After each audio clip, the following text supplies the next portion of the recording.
तो मूवी के स्टार्ट में हम एक लड़की विक्टर को देखते हैं जो कि अपनी नींद से जागता है। लेकिन यहाँ पर अजीब बात ये होती है कि उसे नींद से जागने के बाद कुछ भी याद नहीं आ रहा होता। उसे ये तक याद नहीं होता कि उसके रूम में जो चीजें ऑर्गेनाइज्ड हैं वो किसने की और क्यों की। उसके सामने एक बोर्ड पर कुछ स्केचेस बने होते हैं। ऐसे लग रहा होता है जैसे वो किसी सिटी का मॉडल है, लेकिन इसके बारे में भी उसे कुछ भी याद नहीं होता। तभी उसके रूम की छत यानी रूफ ब्लैक होने लगती है। उसके रूम का पूरा स्ट्रक्चर बदलने लगता है। वो घबरा जाता है और यहाँ से बाहर निकल आता है, लेकिन बाहर आते भी देखता है कि सब चीजें बदली हुई हैं। कोई भी चीज वैसे नहीं है जैसी होनी चाहिए। वहाँ की बिल्डिंग्स हवा में उड़ रही होती हैं, स्टिल होती हैं, ऐसे जैसे ग्रेविटी बिल्डिंग्स के लिए खत्म हो गई हो। तभी उसके पास से कुछ लोग गुजरने लगते हैं। वो भी काफी अजीब लग रहे थे। किसी का सर नहीं था, किसी का बाजू नहीं था और कुछ की बॉडीज में तो होल्स भी थे, लेकिन फिर भी वो बिल्कुल ठीक ठाक चल रहे थे। विक्टर को कुछ समझ नहीं आ रहा होता। इससे पहले कि वो कुछ एनालाइज कर पाता, उसके सामने ब्लैक शैडो आता है। वो विक्टर को मारने ही वाला होता है। तभी 3 लोग आते हैं और उसे बचा लेते हैं, जिसमें से 2 आदमी होते हैं और एक लड़की। वो तीनों विक्टर की जान बचा लेते हैं, लेकिन वो ब्लैक शैडो अभी भी इनके पीछे होता है। ये तीनों कंटिन्यूअसली भाग रहे होते हैं, लेकिन भागते भागते एक ऐसी जगह पर आ जाते हैं जहाँ पर रास्ता खत्म हो जाता है। उससे आगे जाने की जगह ही नहीं होती। तो विक्टर काफी डर जाता है कि वो यहाँ से आगे कैसे जाएगा। तो वो तीनों लोग उससे कहते हैं कि तुम यहाँ से जंप लगा दो, कुछ भी नहीं होगा। लेकिन विक्टर डर रहा होता है और ऐसा नहीं करता। उन तीनों में से एक विक्टर को धक्का देता है तो वो एक मार्केट में जाकर गिरता है। वो स्लाइड करते हुए वहाँ पर पहुँचता है और उसके पीछे पीछे वही तीनों लोग भी। अब अजीब बात ये होती है कि वो ब्लैक शैडो भी इनके पीछे यहाँ तक आ चुका था। विक्टर को कुछ समझ नहीं आ रहा होता कि आखिर वो इनके पीछे क्यों है। वो ब्लैक शैडो इनकी जान लेने वाला था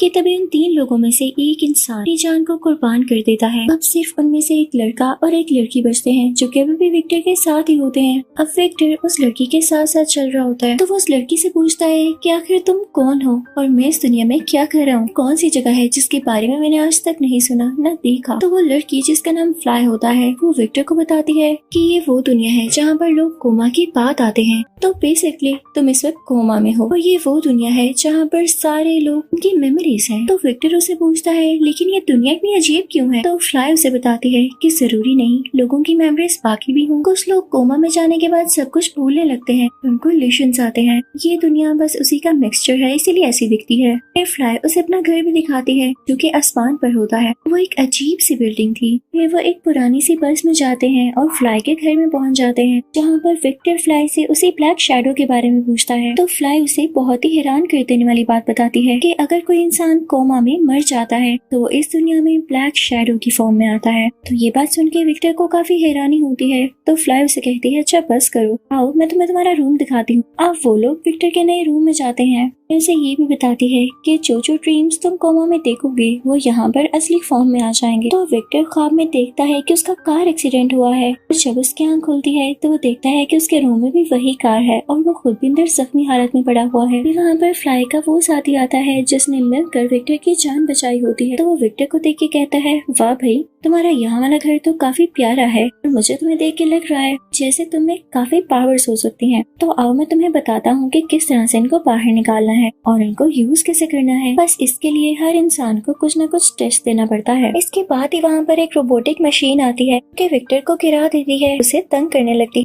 तो अभी भी विक्टर को उसकी पावर्स याद ही नहीं आ रही होती। तो वो आदमी विक्टर से पूछता है कि अच्छा ये बताओ कि कोमा से पहले जब तुम अपनी जिंदगी में थे तो क्या काम किया करते थे। तो विक्टर उसे बताता है कि मैं आर्किटेक्ट था।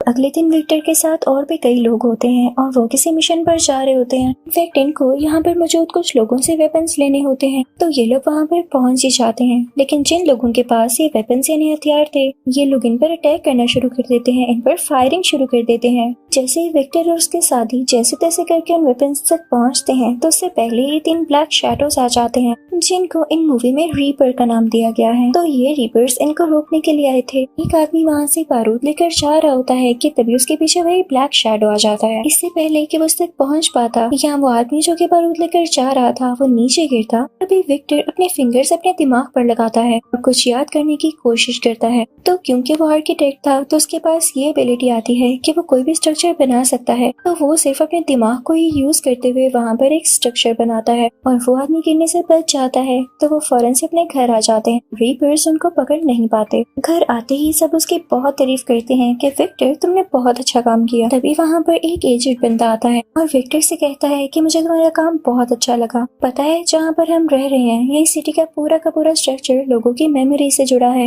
लेकिन हमने आज तक ऐसा इंसान नहीं देखा जो कि खुद से अपने दिमाग की पावर्स को यूज करते हुए कोई नया स्ट्रक्चर बना सकता है। तो क्यों ना तुम हम सब के लिए एक नया शहर बनाओ जिसके आर्किटेक्चर का ख्याल तुम खुद ही रखोगे, और ख्याल रहे कि वो शहर ऐसा हो जहाँ पर वो ब्लैक शैडो यानी रीपर्स आ ही न सके। तो विक्टर कहता है कि हाँ क्यों नहीं, मैं पूरी कोशिश करूंगा। अगली सुबह होते ही वो सब उस तरफ पहुँचने लगते हैं जहाँ पर उन्होंने एक नई सिटी बनानी थी, लेकिन इससे पहले कि वो अपना कोई भी काम शुरू कर पाते वहाँ पर रीपर्स आ जाते हैं। वो रीपर्स उन पर हमला करने लगते हैं। सब काफी हैरान होते हैं कि रीपर्स को कैसे पता चला कि हम इस तरफ आ रहे थे, हम तो बहुत एहतियात के साथ आए। तभी वहाँ पर फ्लाई का साथ ही आता है। वो विक्टर की बॉडी से एक ट्रैकिंग डिवाइस निकालता है और कहता है बस इसी को ट्रैक करते करते रीपर्स यहाँ तक पहुँचे। तो सब उससे कहते हैं तुमने ये विक्टर की बॉडी में लगाया। तो वो कहता है नहीं, मैं क्यों लगाऊंगा। वो हाथ ऊपर कर लेता है और एक आदमी की तरफ इशारा करते हुए कहता है कि इसने की हो, लेकिन साथ ही वो आदमी उसे शूट कर देता है। तो वो नहीं बच पाता और वहीं पर मारा जाता है। इस दुनिया का ये भी रूल होता है कि जो कोई इस दुनिया में भी मारा जाएगा वो भी रीपर में बदल जाएगा। तो सब लोग वहाँ से चले जाते हैं ये सोचते हुए कि अगर जल्द ये रीपर बन गया तो हमारे लिए नुकसान भी बन जाएगा। बाकी सब वहाँ से निकलने लगते हैं। लोग अपनी गाड़ी तक जाना चाह रहे होते हैं ताकि वहाँ से होते हुए घर तक चले जाएं, लेकिन इनके करीब रीपर्स होते हैं। तो विक्टर कोशिश करने लगता है कि अपना दिमाग यूज करते हुए कोई स्ट्रक्चर बना दे, लेकिन ऐसा नहीं कर पाता। वो जख्मी होता है और थका हुआ भी होता है, तो वो वहीं पर बेहोश हो जाता है। लेकिन जब उसकी आंख खुलती है तो वो असली दुनिया में होता है और हॉस्पिटल में होता है। यहाँ पर उसे फ्लैशबैक आने लगते हैं उसी लड़की फ्लाई के,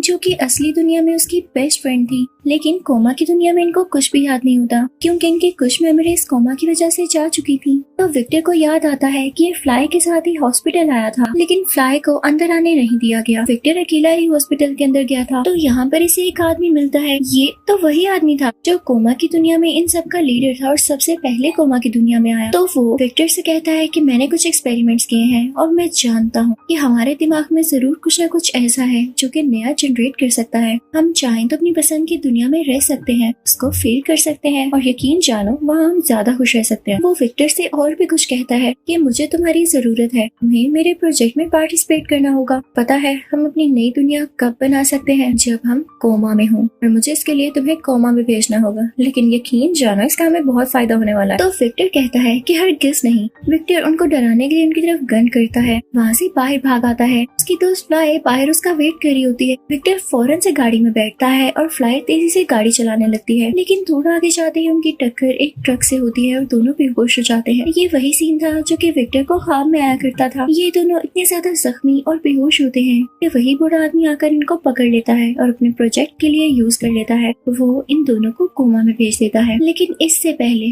वो बूढ़ा आदमी विक्टर से कहता है कि देखो मेरे लिए ये करना जरूरी था। कोई शक नहीं कि तुम इस दुनिया में बहुत अच्छे आर्किटेक्ट हो, लेकिन कभी भी तुम अपनी इमेजिनेशन से कोई भी स्ट्रक्चर इतनी जल्दी नहीं बना सकते जितना जल्दी तुम कोमा की दुनिया में बना सकोगे। तो ऐसा ही था। हमने देखा कि विक्टर कितनी आसानी से कोई भी स्ट्रक्चर बना लेता था सिर्फ अपने दिमाग के जोर पर। साथ ही साथ उसे वो आदमी भी दिखाता है जो कि कोमा की दुनिया में फ्लाई का साथ ही होता है। असल दुनिया में उसकी टांगे नहीं होती, लेकिन कोमा की दुनिया में वो अच्छा खासा चल रहा था।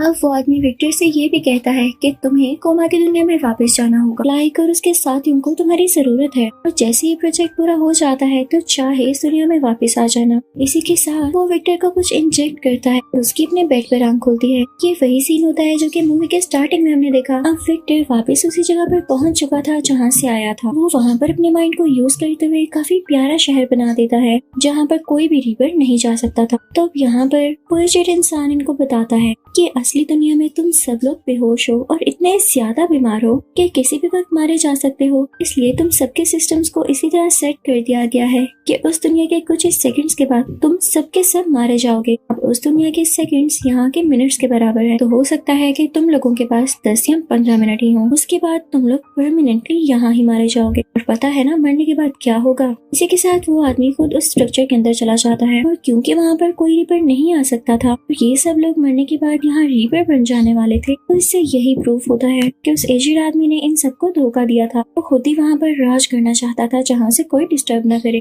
यहाँ यहाँ पर जितने भी लोग होते हैं वो प्लान करने लगते हैं कि हम किस तरह से इस आदमी को मारें। इतनी देर में उनके एक और साथी राख बन जाती है और गायब हो जाती है। अब विक्टर उन सब से कहता है कि मुझे कुछ याद आ रहा है कि जिस हॉस्पिटल में हम सब हैं वो यहाँ कहाँ पर होगा, चलो वहाँ चलते हैं। अब ये सारे लोग उस हॉस्पिटल की तरफ चल पड़ते हैं। ये भी अच्छी बात थी कि ये हॉस्पिटल इन सबकी मेमोरी में था, तो वो कोमा की दुनिया में भी होता है। ये लोग हॉस्पिटल के अंदर जाते हैं लेकिन इनको वो रूम याद नहीं आ रहा होता जिसके अंदर ये बेहोश पड़े हैं। अब विक्टर याद करने की कोशिश तो करता है तो उसे अपने रूम का हल्का सा स्ट्रक्चर याद आ जाता है, लेकिन इससे पहले ही उसका एक और साथी राख बनकर गायब हो जाता है। अब सिर्फ विक्टर और फ्लाई ही बचे थे। वो लोग उस रूम की तरफ जाने लगते हैं लेकिन तभी वहाँ पर वो एजेड और इविल आदमी आ जाता है जो कि उनको अपना स्ट्रक्चर बनाकर रोकने लगता है। तभी वहाँ पर एक रीपर आता है। वो उस आदमी के इर्द गिर्द लिपट जाता है। ये रीपर कोई और नहीं बल्कि फ्लाई का वही साथी होता है जिसने शुरू में फ्लाई और एक और आदमी के साथ मिलकर विक्टर की जान बचाई थी। यहाँ पर वो एजेड आदमी मारा जा चुका था। विक्टर और फ्लाई स्ट्रक्चर की तरफ बढ़ने लगते हैं और वहाँ जाते ही विक्टर के उसी रूम में पहुँच जाते हैं तो इनकी आंख अपनी असली दुनिया में खुलती है। अब असली दुनिया में हम देखते हैं कि विक्टर और फ्लाई में काफी अच्छी दोस्ती हो जाती है। विक्टर दोबारा से आर्किटेक्चर का काम शुरू कर लेता है लेकिन यहाँ पर उसे ज्यादा अर्निंग नहीं हो रही थी। तभी उस एजेड आदमी की उसे ऑफर आती है, यानी वो उस दुनिया में मरने के बावजूद भी यहाँ पर नहीं मरा था, वो यहाँ पर वापस आ चुका था। ये जाहिर है ये प्रोजेक्ट भी उसी ने बनाया तो उसे सारे तरीके पता होंगे। वो विक्टर से कहता है कि तुम दोबारा से कोमा की दुनिया में जाकर चाहो तो स्ट्रक्चर बना सकते हो, ये तुम पर है। तो विक्टर हाथ को जोर से बंद कर लेता है और सोचता है कि क्या मैं जाऊँ या ना। इसी के